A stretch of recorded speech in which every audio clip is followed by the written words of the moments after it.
Whether you're an agent that is struggling with leads and don't know where to start, or you're doing fine but you want to maybe hone in your lead generation and build your business further, this video is the one for you.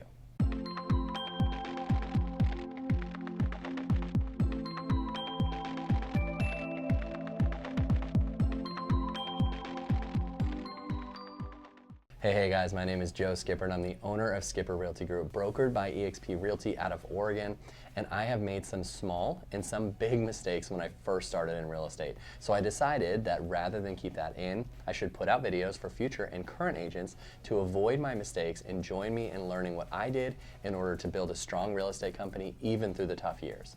If you would like and subscribe to this page, that would be a huge help. And by following this page, you will continue to learn what things you shouldn't do and just skip, and what things you should do to build a real estate business that lasts. With real estate lead generation, you're going to, if you haven't already heard, a billion tips, ads, YouTube videos like this, real estate gurus, and every other person that has either dipped their toes in real estate or who are truly experts in their industry tell you why their strategy is the best and the only one. Now today, I'm going to give you 3 of my tips that have helped me to build my business and continue to get leads in, but I wanted to give you a disclaimer that these are not the only ways to do it. Some agents have and still do grow successful businesses, not even touching the stuff that we're going to talk about today.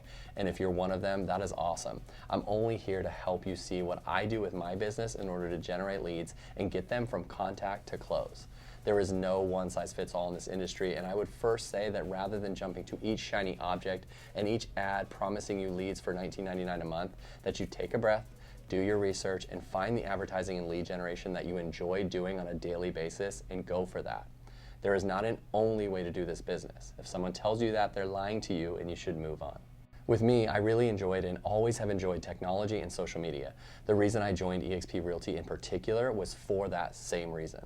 The person and group I was sponsored by changed the way I did my business in so many ways and has helped me to where I am today. If you want to know more about them and what they can do for you, give me a call and leave a comment below and we can chat, but that's not what this video is about. But eXp and my group is heavily into social media, technology, and AI. I believe this is the current wave of real estate, and if you aren't on the bandwagon, then you probably aren't going to last long. I'm not saying that print media and marketing is dead, but agents that are embracing AI and social media are currently doing significantly better than their peers, in my opinion. But you probably didn't come to hear me on my soapbox, so here are the 3 things that I would start doing in real estate to capture leads and get them from contact to close. The first thing you need to do is to leverage local SEO and content marketing. Now, what does this mean?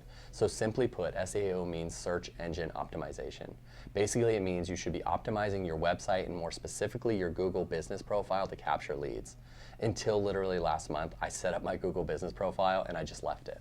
Recently, I was in one of our group meetings with a team that I was sponsored under, and Jacob Shireman was on to talk about our Google business profile. Now, if you search him, you will find a ton of videos on how to optimize your Google business page and make it one of the top results that come up when someone searches for an agent in your local area. He is a marketing expert and knows what he's talking about with Google specifically. And to be honest, my business profile sucked before I was in that meeting. And to be more honest, it's still not the best. But what's really cool is I'm using some of the tactics that he tells you to do with SEO and content marketing, and my page went from nowhere in sight when someone searched for agents in my area to now I'm in the top 10. And I just started doing this stuff consistently, so it's only going to get better from here.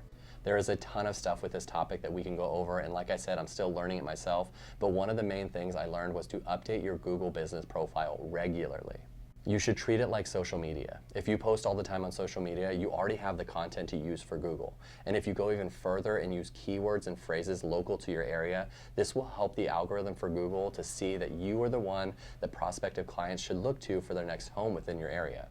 Now, if you want more information on this, I have a ton of cool tips and tricks that I do that I've obviously worked really well in this short time, so give me a call if you want to talk about those.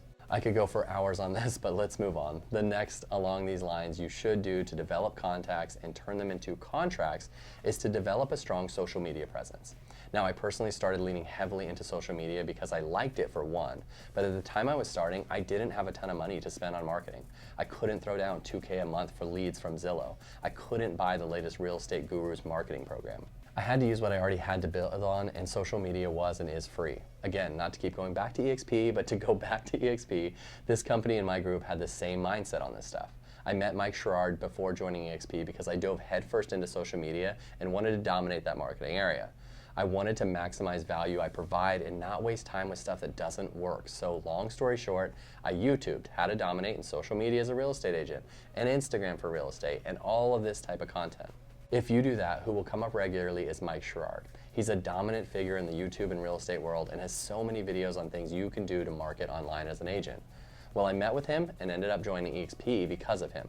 I was sponsored by an agent through Mike, and with that came all the free resources and tools that he provides, as well as mentorship, weekly meetings with the best agents in the world, listing presentations, and all sorts of stuff. But the social media was what I wanted to be good at, so this appealed to me a lot. So with the tools Mike provides, I was able to gain a consistent social media presence, provide value to clients, and reach a lot more people than other types of marketing. I was watching a class on this stuff once, and the instructor said something simple but powerful. He said, say with traditional marketing, you pay a few $100s each time that you send a postcard to your neighborhood, which is great. That reaches 100, 150, 300 people maybe, and it does work, but you pay for it and your reach is so small. With social media, you can accumulate friends and clients, and you probably already have, in the hundreds to thousands, and you can reach them daily for free. Social media has a much larger reach and for less cost than print. I still use print, and I'm not saying not to, but social media has a much further reach, and you could provide more value more often than print. If you want to check out my social media pages, just head over to Joe Skipper Realty on Instagram or Joe Skipper Realty on Facebook for some ideas on content and ways to get started in it. Or you can reach out to me and we can chat directly. The last thing I would suggest to build your business, especially locally, is to host virtual or in-person seminars or webinars. If you like in-person, this can be a huge way to get into your community and shows your face to the locals, and it shows them you're an expert and the go-to agent around. Most agents don't do any events at all. Yeah, they may do a client event here and there, but does that provide value to future clients? For example, by hosting a virtual webinar with another lender on, say, getting pre-approved and what that process is like, you can consistently attract all sorts of buyers, especially if it's online. You provide value to them and show them that you're there to help and not just be a salesperson, and in turn, they learn to know you, like you, and trust you. I need to get better at this for sure, but I do host a live stream every Wednesday with a local lender on my social media sites that provides value to my followers, and I'm currently starting up a podcast that will highlight local business owners, go over their history, where they got to where they are, and how they built their business. This is going to provide value to people, highlight local companies, which is good for the community, and that business owner.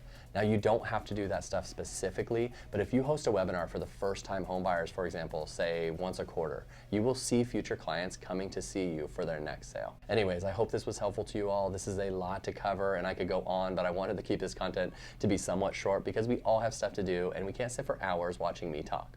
And if you liked any of this or have more questions, I'm more than happy to talk to you about it. If you want to know more about EXP and my sponsors and what they provide, then please, let's chat. And don't forget to like and subscribe to my page so that you can continue to dominate in this industry. Thanks, guys.